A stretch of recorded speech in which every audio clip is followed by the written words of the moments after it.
Assalamualaikum warahmatullahi wabarakatuh. Teman-teman sekalian, alhamdulillahirrahmanirrahim, para ksatria Airlangga, mahasiswa Fakultas Keperawatan Universitas Airlangga di semester kelima. Selamat datang dan selamat mengawali di semester GASAL 2021-2022 ini. Hari ini, di sesi ini kita akan bertemu selama satu semester pada keperawatan jiwa 2. Teman-teman sekalian, hari ini Bu Ani selaku PJMA akan memberikan penjelasan tentang kontrak pembelajaran mahasiswa reguler A 2019 untuk mata kuliah keperawatan jiwa 2. Saya share screen dulu, teman-teman sekalian. Ya, sudah. Ya. Teman-teman sekalian, jadi di keperawatan kesehatan jiwa 2 ini, gitu ya, Wani mengucapkan selamat datang para satria Airlangga yang hebat. Mari kita berprestasi bersama di semester 5 ini, dan luar biasa saya bertemu di angkatan 2019 untuk angkat kelas A1, A2, dan A3. Teman-teman sekalian,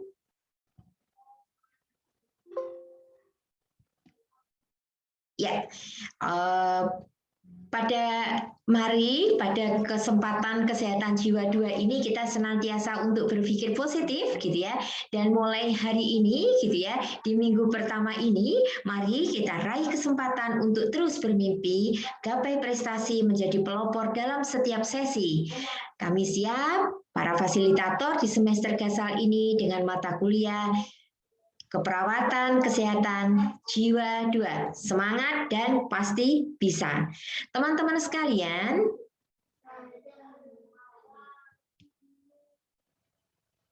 mohon maaf, ini share screen-nya agak sedikit mengalami masalah ya. Oke, saya menggunakan ini aja ya. Ya. Mata kuliah keperawatan kesehatan jiwa ini adalah terusan, gitu ya, atau lanjutan dari mata kuliah kesehatan jiwa 1, di mana kode mata kuliahnya ini adalah KPJ 301, dan kemudian jumlah SKS-nya adalah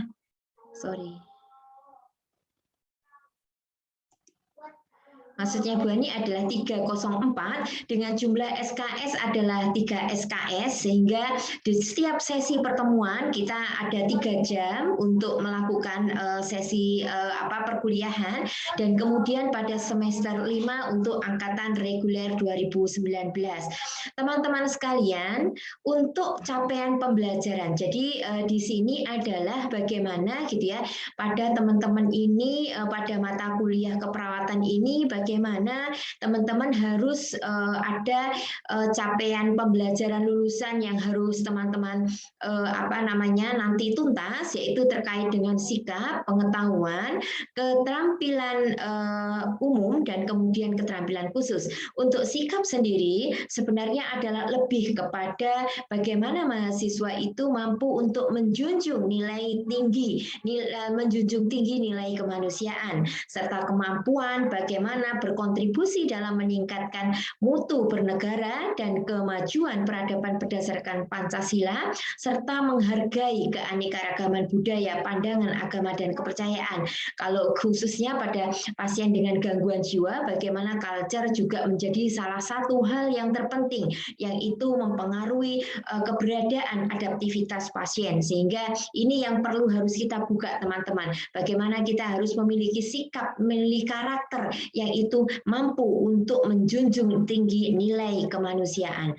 Teman-teman sekalian, selanjutnya untuk pengetahuan, ini adalah rangkaian, gitu ya. Pengetahuan ini adalah yang harus teman-teman capai, gitu ya, di dalam pembelajaran jiwa 2 ini, di mana, gitu ya, teman-teman harus menguasai juga, gitu ya, harus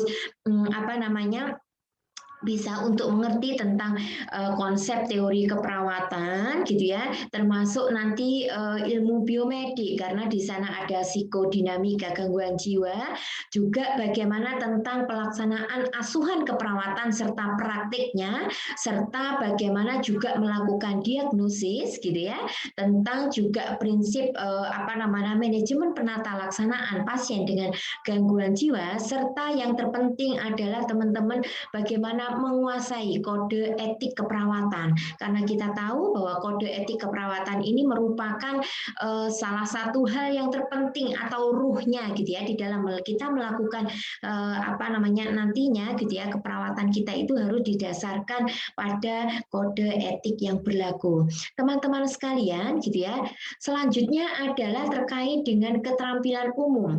Di dalam keterampilan umum ini secara umum teman-teman harus bisa untuk menganalisis konsep teori keperawatan yang kaitannya juga dengan keperawatan jiwa, di mana juga teman-teman mampu untuk melakukan teknik, prinsip, prosedur penata laksanaan asuhan praktik keperawatan pada bidang keilmuan gitu ya, pada keperawatan jiwa maupun jiwa komunitas, dan serta bagaimana keperawatan bencana atau penata laksanaan terutama kaitannya dengan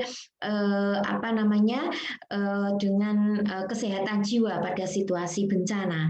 Teman-teman sekalian, untuk selanjutnya adalah pada keterampilan khususnya.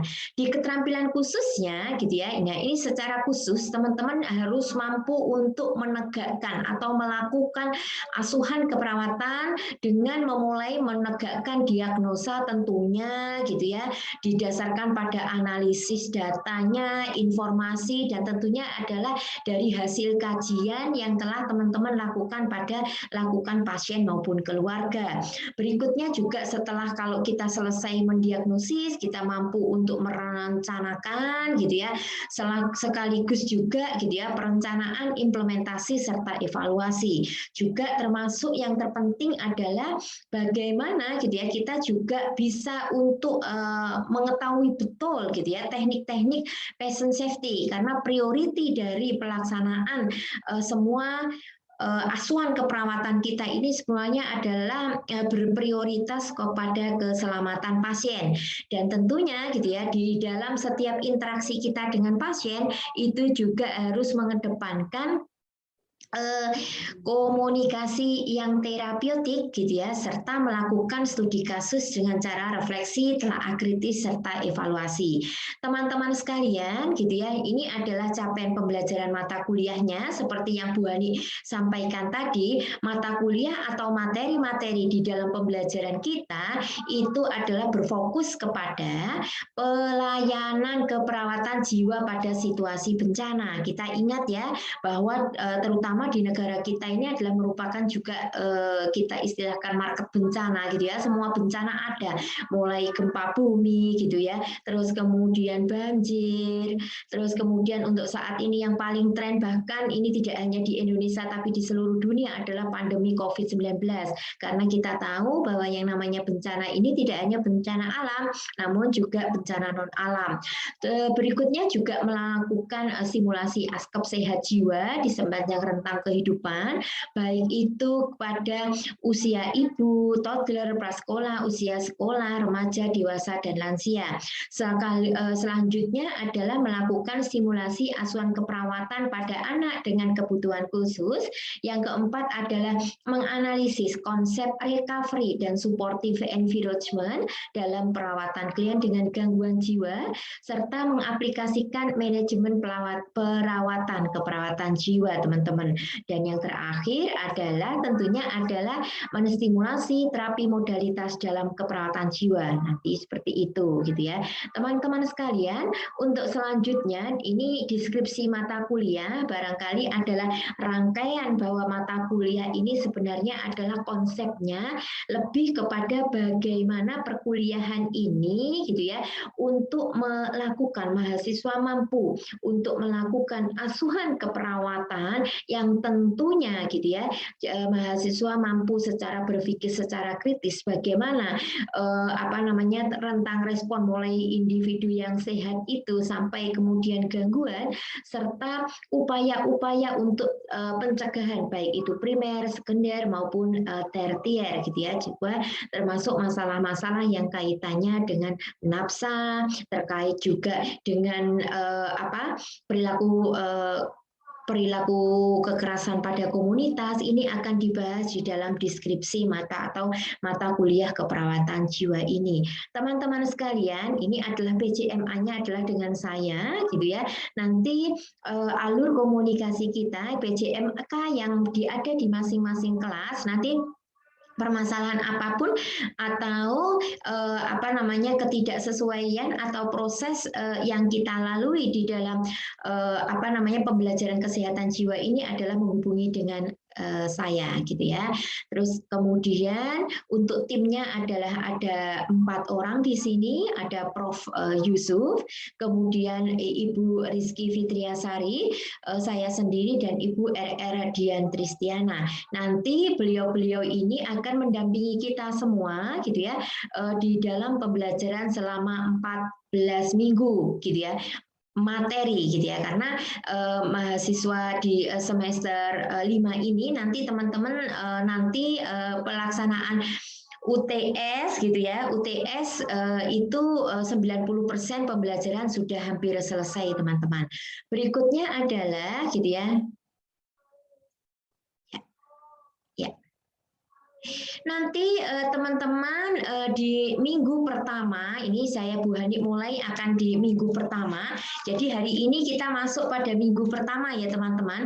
Perlu diketahui juga nanti barangkali aula ketika itu belum bisa, kita akan mencoba untuk setiap minggu itu semua materi sudah kita linkkan di aula. Namun mohon maaf ketika aula di minggu ini belum maksimal dipakai ya teman-teman, karena kita juga mungkin baru minggu depan itu baru masih harus sinkronisasi juga aula dengan cyber, sehingga perlu kesabaran dari teman-teman sekalian. Dan untuk absensi barangkali nanti kita menuliskan dengan Givom dan Bu Hani juga akan mengisi pada kartu kendali dosen gitu ya.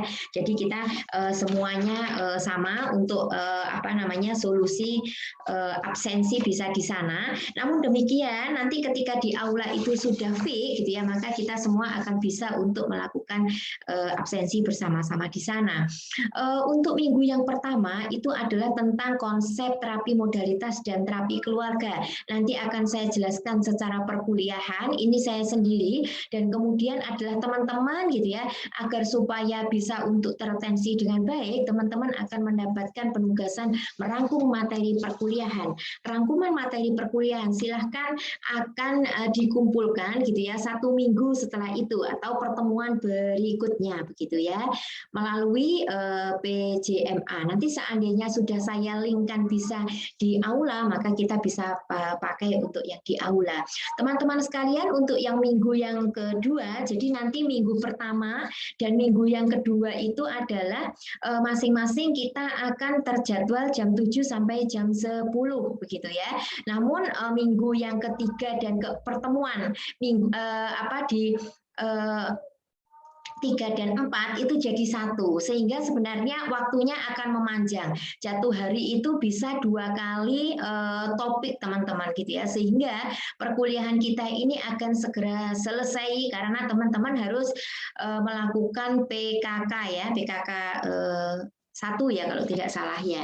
Terus kemudian untuk yang minggu pertama, minggu yang kedua nanti tentang terapi kognitif dan perilaku. Nanti akan disampaikan oleh Ibu Fitri, Ibu Rizky Fitriasari gitu ya. Penugasannya sama, merangkum materi dan perkuliahan gitu ya. Teman-teman sekalian, untuk yang minggu yang ketiga dan keempat itu adalah harinya sama, yaitu gitu ya, Senin bagi A1, Selasa A2 dan Rabu 3 ya teman-teman, sehingga jamnya juga jam sama, namun jamnya akan memanjang. Jadi sesi yang pertama itu jam 7 sampai jam 10, sesi kedua jam 10 sampai jam 1. Jadi seperti itu, memanjang gitu ya. Berikutnya nanti untuk yang minggu yang ketiga ini nanti disampaikan oleh Prof. Yusuf tentang psikofarmaka. Ini lebih kepada konsep dan peran perawatnya dan ECT gitu ya. Elektrokonvulsi terapi oleh Prof. Yusuf. Untuk yang minggu yang keempat, jadi ini saya gunakan minggu, tapi teman-teman tidak usah berpatokan pada minggu, karena jadwal kita itu didasarkan pada topik, dan minggu itu praktis kita hanya menggunakan nanti setelahnya UTS, begitu ya. Jadi UTS nanti hanya masih kita tersisa di 1 kali pertemuan saja teman-teman gitu ya. Jadi 90% saya katakan tadi perkuliahan kita selesaikan sebelum UTS gitu ya. Jadi enteng nanti teman-teman gitu ya. Berikutnya nanti gitu ya, ini adalah minggu yang keempat, topik yang keempat itu adalah Ibu Dian. Berikutnya yang kelima nanti akan disampaikan terapi aktivitas kelompok, nanti SGD. Bu Ani akan bagi nanti adalah ada 8 kelompok teman-teman gitu ya. Nanti untuk teknisnya menyusul saya akan sampaikan di grup PJMK dari kelas gitu ya. Jadi kita ada grup PJMA yang itu nanti informasinya Bu Ani akan sampaikan di sana. Terus kemudian yang minggu kelima ini nanti dengan Bu Ani ya, kita sistemnya adalah SGD gitu ya. Nanti tentang terapi aktivitas kelompok. Nanti penugasannya membuat makalah terapi aktivitas kelompok, dan berikut adalah role play sederhana untuk menunjukkan peran melalui video gitu ya. Berikutnya topik yang keenam nanti itu adalah terkait dengan konsep gangguan jiwa pada anak gitu ya. Jadi konsep gangguan jiwa pada anak. Nanti sistemnya adalah lecture, discovery learning. Nanti saya juga, Bu Ani juga membuat makalah. Teman-teman sekalian, untuk yang minggu yang ke-7 nanti di kelanjutan dari konsep jiwa pada anak, maka kita lakukan proses asuhan keperawatan pada anak dengan gangguan jiwa. Ini adalah lecture oleh Ibu Rizky Fitriasari. Jadi merisum materi. Berikutnya adalah minggu yang atau topik yang ke-8 nanti adalah proses asuhan keperawatan nafsa dan kekerasan komunitas. Ini adalah project based learning disampaikan oleh Ibu Dian Tristiana gitu ya. Jadi istilahnya nanti teman-teman akan distimulasi dengan kasus sehingga teman-teman membuat project based learning gitu ya. Nanti dengan Ibu Dian secara intens untuk terkait dengan komunikasinya. Untuk yang topik yang ke-9 itu adalah proses asuhan keperawatan pada penanganan kegawat daruratan jiwa. Kalau di kritis kita mengenal dengan ICU, Intensive Care Unit, kita di jiwa ada PICU, psikiatri Intensive Care Unit ya teman-teman. Nanti akan disampaikan oleh Ibu Rizky Fitriasari dan teman-teman untuk meresum materi begitu. Kemudian untuk yang topik yang ke-10 ini nanti adalah terkait dengan tadi ya minggu yang ke-10 itu asuhan keperawatan pada lansia. Nanti juga ini SGD gitu ya, terkait dengan masalah pada lansia seperti depresi seperti itu ya. Selanjutnya yang untuk pertemuan atau topik yang ke-11 ini adalah konsep konsultan liaison mental health nursing. Jadi nanti bagaimana pelayanan jiwa pada rumah sakit atau general hospital gitu ya oleh Prof. Yusuf nanti lecture dan nanti teman-teman untuk meresum materi. Berikutnya untuk yang topik ke-12 teman-teman, ini adalah asuhan jiwa pada lansia gitu ya dengan Ibu Dian nanti SGD dan pembuat makalah. Ini setelah ini teman-teman akan melakukan di UTS. Jadi UTS itu kalau sesuai dengan Bu Ani yang sudah Bu Ani sampaikan kepada teman-teman, jadwal kita pada tanggal 25 Oktober sampai 5 November. Sehingga cepat banget ya teman-teman. Ini sudah September, Oktober akhir bulan depan akhir itu teman-teman sudah ada UTS ya, cepat sekali gitu ya. Jadi artinya konsentrasi penuh kayak gitu ya di 3 SKS ini gitu ya. Kami siap untuk memfasilitasi teman-teman semuanya. Berikutnya nanti gitu ya. Jadi break di UTS ya teman-teman selama 2 minggu. Nanti untuk yang setelahnya UTS teman-teman masuk kepada topik yang ke-13 ya. Ini adalah pelayanan keperawatan pada situasi bencana gitu ya, nanti dengan Prof Yusuf gitu ya. Teman-teman karena ini lecture nanti adalah meresu materi, dan yang terakhir gitu ya, ini aja jadi setelah 1 minggu kita mulai mulai tanggal 8, 9, 10 November jam kita ini kan enak ya, Senin, Selasa, Rabu gitu kan untuk angkatan 2019 ini gitu ya. Jadi enak inget-ingetnya gitu ya. Ini di minggu yang 14 yang terakhir ini adalah konsep recovery dan supportive environment dalam keperawatan gangguan jiwa. Ini nanti lecture dan kemudian menyusun materi, dan alhamdulillah nanti teman-teman gitu ya melakukan ini selesai, kemudian PKK, dan berikutnya pada tanggal 23 sampai 14 Januari masih tahun depan untuk UAS-nya gitu kan. Nah, itu nanti ke UAS dan ini ya. Untuk evaluasi Bu Ani akan menggunakan dengan sistem UTS UAS penugasan. Nanti saya tambah soft skill dan kemudian kehadiran. Saya tetap menghargai teman-teman yang sudah hadir gitu ya. Walaupun kita dalam 1 semester ini masih dalam jaringan, tetapi kita harus bagaimana meng-create gitu ya, kelas kita itu menjadi kelas yang inovatif gitu ya teman-teman, jadi tidak membosankan gitu ya. UTS nanti saya jadwal untuk bobotnya 30%, UAS 30%, penugasan 30%, dan penugasan ini barangkali juga Bu Ani akan membawa kalian mungkin dalam mengikuti webinar-webinar yang diadakan oleh teman-teman dari tim kesehatan jiwa, jadi agar supaya ini bisa untuk menambah wawasan teman-teman semuanya, sehingga ini juga menjadi penyemangat kita untuk bagaimana kita terus bisa untuk memiliki motivasi yang tinggi sebagai seorang perawat, terutama adalah dalam asuhan pemberian asuhan pada kebutuhan jiwa gitu ya teman-teman sekalian. Walaupun kita tetap melihat bahwa manusia itu adalah secara holistik, bio, psiko, sosio, dan spiritual gitu ya. Jadi nanti yang 10% Bu Ani pakai untuk soft skill-nya, dan kemudian adalah kehadiran. Tetap Bu Ani akan memberikan kehadiran ini adalah tetap 10%, 5% kehadiran, dan 5% untuk soft skill-nya gitu ya. Ini jadi teman-teman ini semua gitu ya yang kita berikan. Lain-lain yang terkait dengan kelompok dan lain sebagainya nanti Bu Ani akan dibantu oleh PJMA untuk membuat kelompok, dan berikutnya akan kita sepakati gitu ya tema-tema apa saja yang akan dilakukan di dalam FGD yang kaitannya tadi dengan lansia, anak, dan kemudian terapi aktivitas kelompok. Jadi teman-teman tetap semangat gitu ya, terus kemudian belajar gitu ya, jangan lupa gitu ya, bagaimanapun gitu ya, pandemi ini akan terus memberikan pembelajaran kepada kita semuanya, bagaimana gitu ya kita terus saling menguatkan, kita saling mendoakan, dan tentunya adalah saling menahan diri teman-teman sekalian gitu ya, terus berprestasi walaupun di pandemi, karena sesungguhnya pandemi ini adalah kita bisa untuk raih menara kesehatan jiwa kita dengan tetap kita bersyukur dengan memaksimalkan potensi yang kita miliki. Begitu ya teman-teman gitu ya. Selamat belajar para Satria Airlangga, selamat belajar para generasi pelopor Universitas Airlangga gitu ya.